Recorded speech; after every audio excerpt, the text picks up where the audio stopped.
It's kind of like a pointless question to even get into because there's no way to verify. Not really, because I think you're using words that you don't really know the definition. Okay, well, when you're asking for definitions, but I give you an explanation, which actually has more explanatory power, hence the word hence the word example.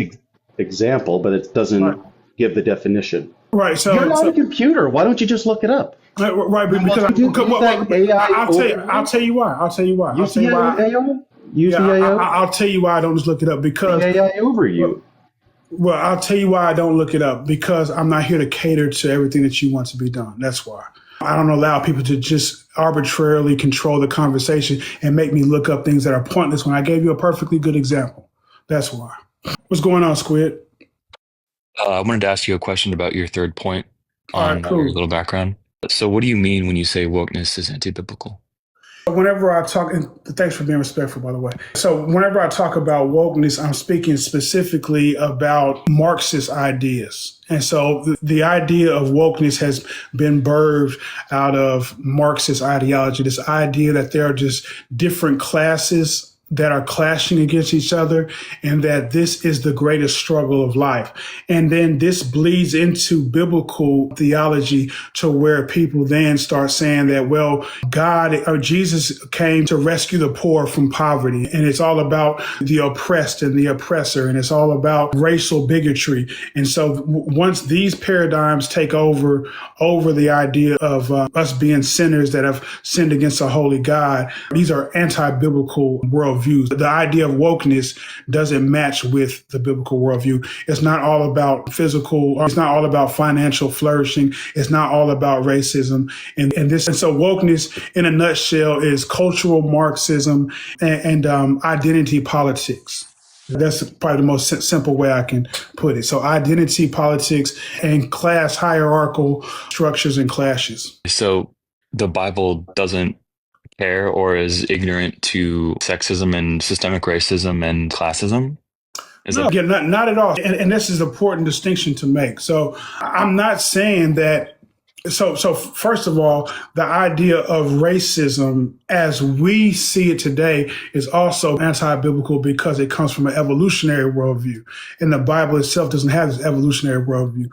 According to the scriptures, there's actually only one race, the human race. And so this idea of hatred for one because of their skin color, now that would just be under the idea of hate, period.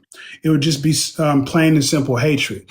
But we have developed this idea of hating somebody because they are an actual different race. They're a different species of human or a branch that has evolved from a different branch from a different land. So that idea itself is not even biblical. But there's a big distinction between the wokeness see these things as the grand narrative. They see racism and they see culture and they see social injustice and financial injustice as the grand narrative of what life is about.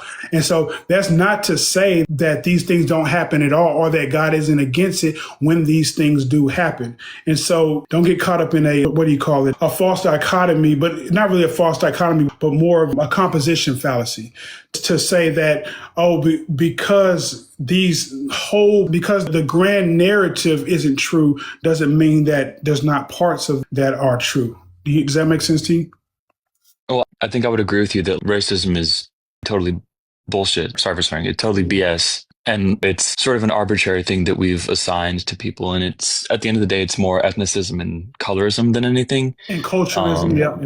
And culturalism, all that kind of stuff. But it still happens. So when you say wokeness is anti-biblical, does that mean we should ignore it? Or are you saying that us doing these horrible things to one another is not the point of life? So the whole point that I'm making is, when a person is woke, they bring on a worldview. It's about their life becomes about stopping racism. That's what their life becomes about, making the rich become more equal with the poor. That becomes their life. And I'm saying that's not the Christian worldview. The Christian worldview is one of spiritual importance. And those things do become weaved into the Christian worldview, but they don't take priority. They don't become the grand narrative. See, didn't Jesus feed the poor? Jesus fed. That's why I just said those things are weaved in and those things happen. And we feed the poor. We're supposed to feed the poor. We're supposed to look out for unjust actions. We're supposed to speak out about unjust things. But those aren't the grand narrative. And what happens when they become the grand narrative is the people who are poor are now being called righteous just because they're poor. The people who are Black are now given excuses for everything they do wrong just because they are Black and just because they are in a minority. Personal responsibility is being thrown out the window because we're not looking at the grand narrative. And the grand narrative is that all men everywhere are all sinners and we all sin in various different ways. And racism isn't the only sin, it's not the worst sin. And financial injustice isn't the only sin, and it's not the most unjust sin either. And so when those things become the grand narrative, then the idea of personal responsibility and the idea of everyone being a sinner needing Christ for forgiveness gets pushed under the rug for the grand narrative. Let's make everyone of equal wages. Let's call everybody who is of a higher stature or everybody who is a heterosexual white male is able-bodied. Let's all call them oppressors, and everybody's under is oppressed. You need to check your privilege and all that. That's not biblical language, and that's encompassed in the worldview of wokeness. But I think you said it yourself that a lot of things that we would colloquially consider woke are woven into the Bible. So is it anti-woke or is it just not the main focus? Right. So being woke, nobody would say that so you can find your right-wing Republican and they will still admit to you that, oh, there are racist people out there and racism is bad, but they're still not going to be considered as woke. Why do you think that is? Well, wokeness is typically action-oriented, actively attempting to dismantle systems of inequality. Systems of equality, that as well. But another reason why is because they prioritize it and they make it a grand narrative, right? They make the grand narrative. And so that's the thing that I'm trying to drive home to you, that the grand narrative of wokeism, racism, is social equality. So that doesn't mean that we as Christians shouldn't speak out about these things when we see them. Because me personally, I know racism exists. I know that there are some unfair practices going on, and there are some kind of companies that are helping the rich become richer and the poor become poor. Those exist. But that's not the grand narrative. And I believe that it's hyperinflated by the woke mind. They see patterns that aren't really there. Every time something happens to them, if they are of that color, oh, I'm just getting pulled over because I'm Black. I'm just getting pulled over. The only reason they got hired is because they're white. And they see that in everything because that becomes their worldview. Wokeness is a worldview that colors the way that you see everything that happens. And that's the difference between a Christian I still right now, if I see somebody come out and say, oh, I can't stand that white boy. If a Black person says that, he's racist. And I'm going to call him racist. Or if it's said in the opposite direction where a white person says, hey, that guy's racist, and we need to stand up against that. But I don't then put on the glasses of that and connecting it to whole systems. And that's the reason why America is what it is. No, because there's so many other factors. There's so much minutia into what builds companies, into what builds systems, to where we can't just pinpoint it as this one thing. And this is something that I believe Thomas Sowell did a great job of dismantling all these statistics that were brought up there, because people always bring up these black and white statistics. Well, look, this many women have jobs and this many men have jobs, but they don't take into account so many other factors, like how many of those women were actually hard workers, how many of those women were also stay-at-home moms, and there's so many other things fed into these statistics, and they're not taken into account. And so the idea of wokeism, it's a worldview that looks at the world through the lens of racial injustice and economic politics. And so when you look at the world like that, you're no longer looking at it from a biblical worldview. But the biblical worldview, once again, does not mean that we don't see injustice and we don't see racism and speak out against it. It just doesn't become the grand narrative.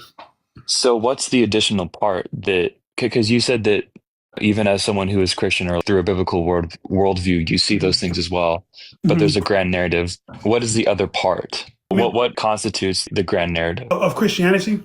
Yeah. Yes. So the grand narrative of Christianity is that every single person is a sinner. and that we focus on all sins, and we don't just pick one as the greater sin, one as the lesser sin. We don't look at the world through, oh, well, these are the worst problems in the world. We look at the world like, no, sin itself is the worst problem of the world. And it is actually the root that brings about one of the fruits of racism, of injustice, and all these other things. But it's sin itself. And there's only one way to actually conquer sin. And it's not through changing the systems. It's not by destroying the system, but it's about converting people to Christianity. It's about people saying that, hey, I'm a sinner. I need Jesus Christ to save me, and being born again. And so we're not trying to actually destroy. And most of the time, the real far left liberal and the woke kind of have an idea, just like Karl Marx did. They want to destroy this system, and they have this idea that we can, to each one his ability, to each, I can't remember the rest of the phrase, but it's the idea that no matter how hard you work, you just need to try your best, and then we need to spread everything out evenly. And we see how that works out. We've seen how that worked out with Stalin, with Pol Pot, with Mao. So we see over and over that this actually doesn't work. It sounds like it's good and all that, but it's just not realistic with the nature of human beings, that every single one of us are sinners, and that all of us need to be born again. It's not that we need to, but the woke have a different idea. They think that the systems, as if they're detached from human beings which run them, the system itself needs to be torn down, and then we can just kind of rebuild a new system. But you can't do that without changing the hearts. Changing laws doesn't change hearts. And we saw that with Mao, we saw that with Pol Pot, and we saw that with Stalin, because as they started putting these new rules in place, well, what do you do when people rebel against them? What do you do when people actually want to own private property? Well, you have no choice but to act with force. You have to use force to combat that. And so they end up being dictators themselves, and they end up becoming very violent people. So the idea of Christianity is to change the personal heart, that it starts at the home, that we educate our children with biblical values, and then it goes out to the church. We change the church, and then we change communities by converting people to Christianity. But the idea of wokeness is that the whole system is built on racism. We bring the system down and rise some kind of phoenix out of the ashes. So they're completely different worldviews in their outcome and the way that they want problems handled. I think I would say that it probably requires a bit of both. Even if we do dismantle systems of racism or sexism or classism and all these sorts of things, that it won't necessarily change everybody's opinion on people of color or women or LGBTQ plus people. It won't change everyone's opinion on that, even though we can legalize things that ought to be legal.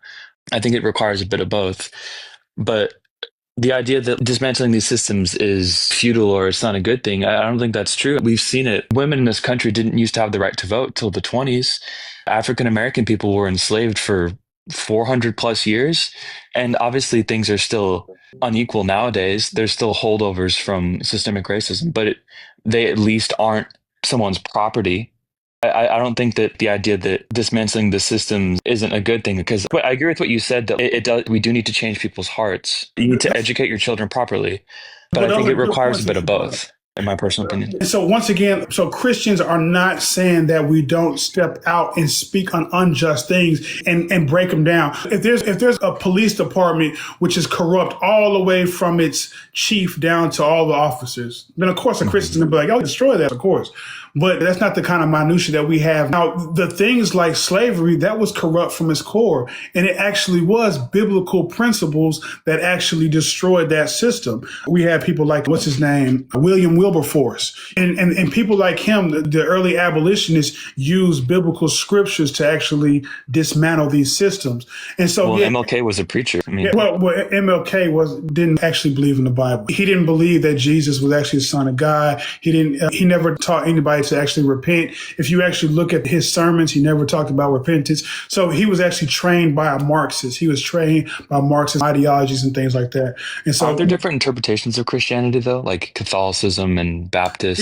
Yeah. I wouldn't call Catholicism Christianity, and of course that's going to start a whole new debate. But I would say that there can be genuine Christians in Catholicism. There can be genuine Christians there, but it's not because of their theology, but it's despite. There's just so many anti-biblical things that they believe in. That was the reason for the Reformation and all that.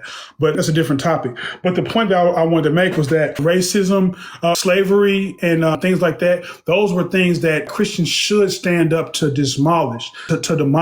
But see, when you're talking about the idea of capitalism, private ownership, well, there's nothing anti-biblical about that. As a matter of fact, in the Ten Commandments is woven in capitalism, like you shall not steal. If everyone had the same thing, then there would be no reason to even put a commandment like that. So private property is a biblical concept, and private owned businesses and people to be able to choose who they want to give their business to. That's a biblical thing. And so the idea of socialism is not biblical. And there's also another biblical concept that if you do, those who don't eat, those who don't work shall not eat. That's also a biblical concept. And so if you to begin to say, well, everyone who's poor needs to get the same thing as everybody else. Well, some of these people don't want to work at all. And this is something that we see in the welfare system. And this is why many people spoke up about the civil rights movement actually harming the Black community more than it did help, because it made the Black community start relying on the government more than actually getting out working. So it actually helped to grow bad habits and people depending on the government and things like that. And so a lot of these things that we thought we actually destroyed, but some things were good to destroy. Like you said, slavery, Jim Crow law, of course. And if we see anything like that today that's inherently unjust in everything that it is, then any Christian is going to stand up and say that's completely unjust. And one of those things that's actually happening right now that we're trying to abolish is abortion. And so we're speaking up about that right now. So there are things that need to be abolished, but any system that has biblical values, even though you're going to have corrupt people in them doing corrupt things, you can't destroy the system itself. And so the idea of capitalism is biblical, but you're going to have corrupt people in that system. You can't therefore tear down the whole system. The idea of police officers is biblical, but you're going to have corrupt police in there and you can't tear down the whole system with it. And so we can't throw the baby out with the bathwater, just put it in simple terms. You know what I mean? I don't think it necessarily means straying away from those systems entirely. I think it's just sort of like a reset. We need to get people who are subjugating other people, people who have more money than they could possibly ever spend. They don't need all that money when other people are starving to death. I don't think it's saying that we shouldn't have like a free market and that we shouldn't encourage people to innovate and stuff like that. And we should do away with private property, but it's more of there needs to be a more equal distribution of wealth. See, and now we're stepping into real dangerous ground there. When we get to the point where people are working hard and they're very successful, but so now we're getting to the point where we're dismantling the idea of freedom. And so that, to me, that's dangerous. It's dangerous to start saying that, hey, you have too much money. Hey, if somebody worked that hard and earned that much money, if that's what they want to do, you can't really do anything about that without violating their freedom. It would be plain stealing. I don't think you could ever work hard enough to justify having several $billion. I could work 50 lifetimes and never do an amount of work that would justify me having that amount of money. I don't think that's something that you can argue for when other people are starving to death. Well, it's built on freedom. You see, the reason why people accumulate wealth like that is because people freely see the product that they have and they give it to them. And so if let's just say, just a really silly analogy, you just had tons and tons of pillows. And for some reason, tomorrow, the value of pillows goes up to $1 million a pillow. And all of a sudden you have all those pillows and everybody wants to buy them because the value went up. And so a ton of millionaires now come to you and say, hey, you're the guy with all the pillows. I want to buy one from you. You would have to violate their free will and your free will to take that money from you. You collected those pillows. You didn't have any idea that the value of those pillows was going to go up, but it did. And now because of this value, and this is something that Karl Marx actually understood, and he learned this from a guy named James Adam. James Adam had he construed what is called the system of value. And so he was an economic philosopher, just like Marx. And so one of the questions that always bugged him was why is it that water is so important but yet it's so cheap. Yet diamonds are not important at all, but they're so expensive. And so the way he came up with this labor theory is that, well, the reason why diamonds are so expensive is because of the labor that goes into getting them. And so then that's how he started forming his system of the proletariat and the bourgeoisie. And he started forming this because he started looking at the people who are working more, that's the real value, and they're not getting paid near as much. Therefore, they're being mistreated or they're being misused. On the surface, it sounds like it makes a lot of logical sense. But when you go deeper into it, you see that there's a lot more value when it comes to a person who's able to market and able to have the more rare skill of being a good communicator and knowing how to manage money. That's actually a more rare skill. And so I don't believe the labor theory is actually accurate. I think it's more of a rarity. So I believe the rarity of diamonds and the rarity of the skill of the person who's going to sell those diamonds is actually what creates more value than the laborer themselves. But I don't know why I went off on that trail. I got lost a bit. I'm sorry about that. Okay. But I'm fascinated by all these philosophical things. But what was your question? I'm so sorry.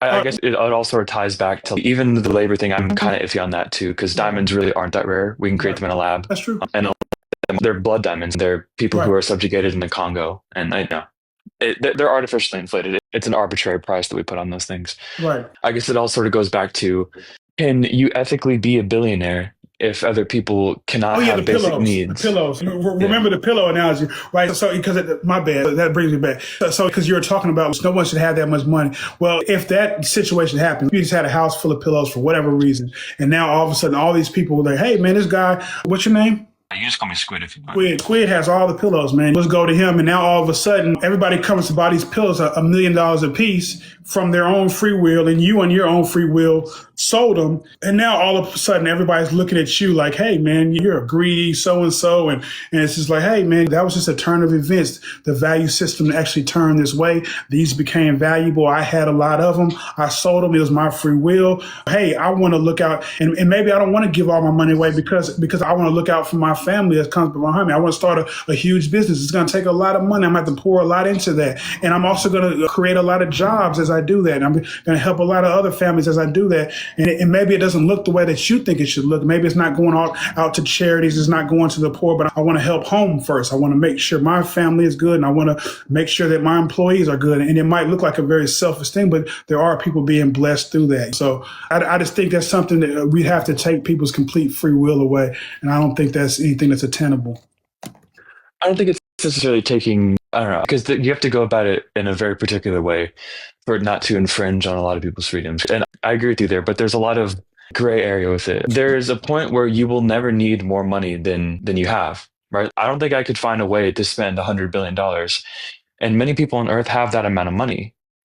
And like, say you can give it to family and stuff like that. But it's like, are they going to ever need that much? Do they need several yachts and a house the size of like small state? You just don't need that much money.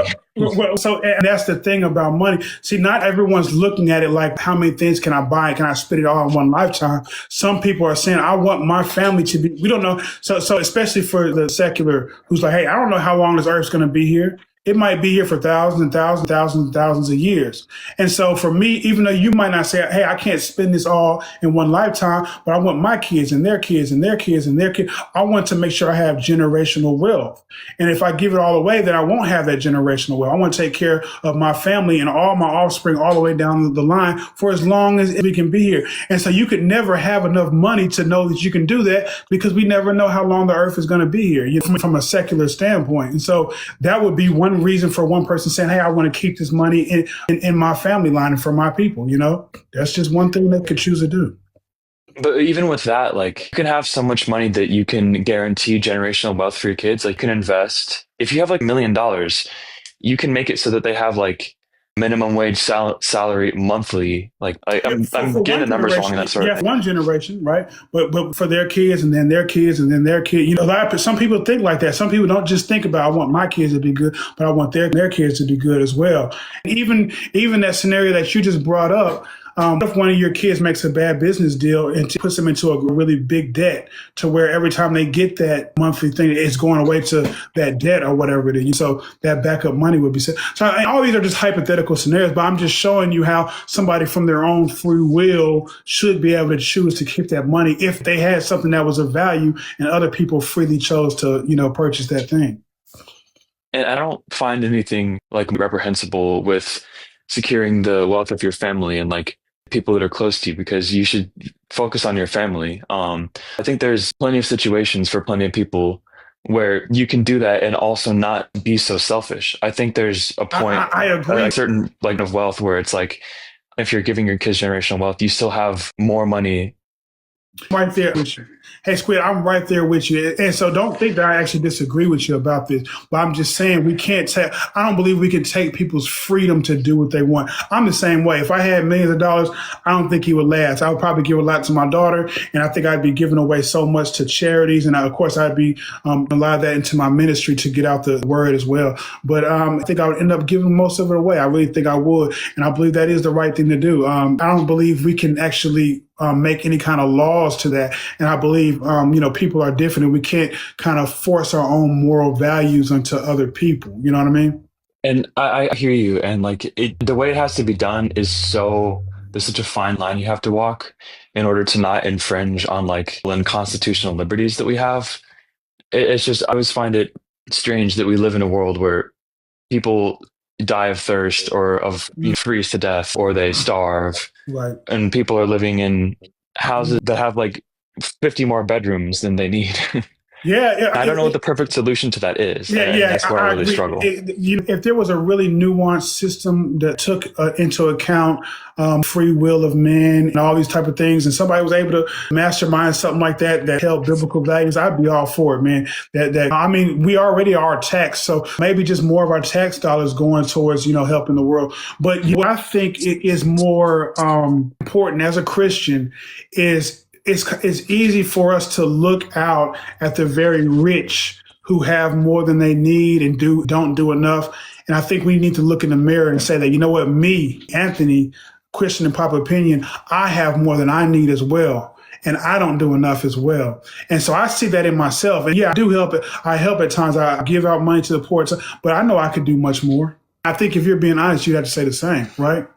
For sure. I think we can all do a little more. Yeah. Even if it is inconvenient. Yeah. I think it's something that we all struggle with, and we wouldn't want somebody saying, you know what, I'm about to start garnishing your wages and start giving some of the stuff that you work for. If I said, well, what you really need is to take care of your kids and take care of your bills. And you know what, all that extra stuff that you're spending on video games or every time, all those renting movies and going to the movie theater, we're going to cut all that out. You don't need that. That's extra. I can't believe you're going to the movies when there's poor people out there. You would hate for somebody to garnish your wages and do that. You know what I mean? Yeah, I just don't think that is equivalent. I understand. Yeah, for sure. Yeah, I understand. But in a sense, it's not equivalent. Of course, it's not equivalent. But I think the same. If somebody who had much less than you would see it as equivalent. It impinges on the same sorts of liberties. So I used to be homeless. I used to be in drugs and I used to be homeless. And I actually used to think like that. When I was homeless and I would see people like driving just regular cars or whatever and just going to buy stuff that they didn't feel like they need, I would be jealous and I would say that they were greedy. The whole problem was that I was an alcoholic and I didn't want to work. But I would look at other people who had things that I didn't, and like he's going to buy 2 burgers and he's selfish and he could have gave me $2, from my own. The thing is that people who are lower than you will start feeling the same way that you feel about the people who are like really rich. You know what I mean? Like, as a matter of fact, in other countries, they look at the West kind of with the same woke eyes that people that are in the West look at the very elite. People in other countries say, everybody in America, with their iPhones and their Starbucks, and they're just so wasteful and they throw food out and they put their scraps out, and they'll say the same thing about us. So I think it is a very subjective, kind of thing when we're talking about like how people spend their money. Yeah, I hear you. Yeah. I appreciate the conversation, Squid. Yeah. Respectful, brother. Thank you, man. I'm going to add you. If you ever want to come back and talk about anything else. Are you a Christian or what? I'm not. I'd say closer to agnostic than anything. Yeah, man. Well, I pray that you'll consider, the life of Jesus, look into him as a purpose, as a person, and just kind of get what C.S. Lewis asked this question, or he put up this ultimatum. He said this guy was either a lunatic, Lord, or a liar.